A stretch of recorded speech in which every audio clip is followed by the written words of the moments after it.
I encourage everybody, especially young people that I speak to at conferences and things like that. I say, you know what? If you all decided tomorrow, you know what? I'm done with this rubbish, and I'm going to speak out. You will very quickly find how many people around you feel the same way. But we have been dominated by the left-wing, global left-wing agenda, which is to suppress that thought. It's like the BLM black icons on everyone's Instagram page. Most people didn't really want to do it. They just felt pressured into it, and they just got bought into it. They didn't understand what they were doing it for.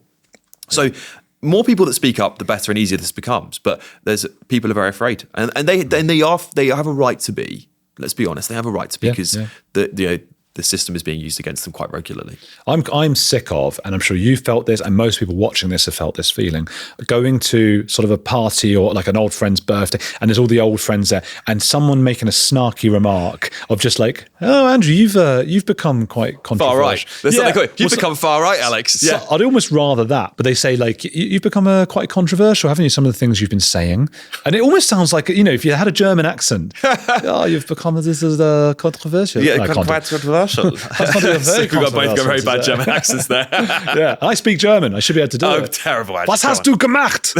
I can do it in German, but not in English. But they go, and I'm like, well, not, I always held the views I held. It was just they were considered lefty back in the day, these kind of liberal views. And they go, you weren't that controversial though. And then they sort of walk off. This happened to me a couple of weeks ago. Yeah. I was livid, but I couldn't. What are you going to do? Start an argument at a party? Yeah. Actually, come back here. Come back here. You're wrong, and I'll tell you why. But that person's mind is already made up, right? Yeah. And again, that Big Brother moment with Michael Fabricant was really interesting, and it was one of the really interesting cultural moments for Britain, in my opinion, recently, because what he was saying, in my opinion, was completely fair. And the first thing that Trisha responded to him with is, "Oh, are you verging on Islamophobia?" And he's like, "Did I say anything about Islam? Why can't you say something that's mildly right-wing, and particularly about Jews in this country? By as soon as you say the word Jew, you're now a Nazi." Yeah.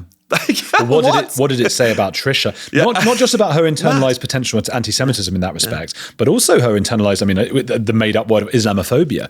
Define it. I asked them all, define it for me. Well, but also I want to make the point though that the fact that he said people are not adapting, they're not doing, and she went to Islam. Yep. So what's going on in her head is probably the same as what's going on in our head. Yeah, exactly. She's making the same link. Yeah. Well, of course, because that is unfortunately the reason why she said it, because she knows that's where it actually is going. And Michael would have been right to say, well, actually, you know what, there is an element of Islam in the country that is becoming very scary for British people, and even moderate Muslims are worried about it. I speak to them all the time. They are worried about radical Islamists in their country, and they bully other moderate Muslims. Frankly, it's a very, very powerful thing. But Trisha's immediate response to go to Islamophobia is the same tactic as used to being called a racist. Mm-hmm. Oh, you're just a racist. You know, I'm the exact opposite of that. I believe in individual accountability. I don't care about your skin color. I care about your love for this country and your cultural assimilation into Britain. That's the one thing I do care about. But I don't care. You could be a white person and not assimilate. I find it frustrating when I get people from America that come and move over here and are just Americans. They don't embrace anything about Britain. They just complain about it. I'm like, go back to America, mate. You hate America. No, I love them. I've got those American friends that hate me. They see this. Yeah. But I'm like, go back to America then if you don't like it here. No, stop complaining. Be here because you want to be here. Don't come here and then slag it off. Right? Yeah. I wouldn't do that. Sure, I went and spent lots of time in America. I would never dream of slagging their country off to them. Simple as that. That Trisha thing, you can almost. It's so. It's been seen so many times over the years, but it's sort of in terms of cultish terms, and it would be called a thought terminating cliche, which Scientologists would be a suppressive person. Yep. So someone's saying something that might go against your doctrine, and then you actually get a feeling, it's in the amygdala. You get this sort of tense feeling, and she doesn't think she's being bad, or she's going, "Gosh, I've got to protect the thing." Yeah. But in the 1930s Germany, that would have been Hitler Youth or something. Sure.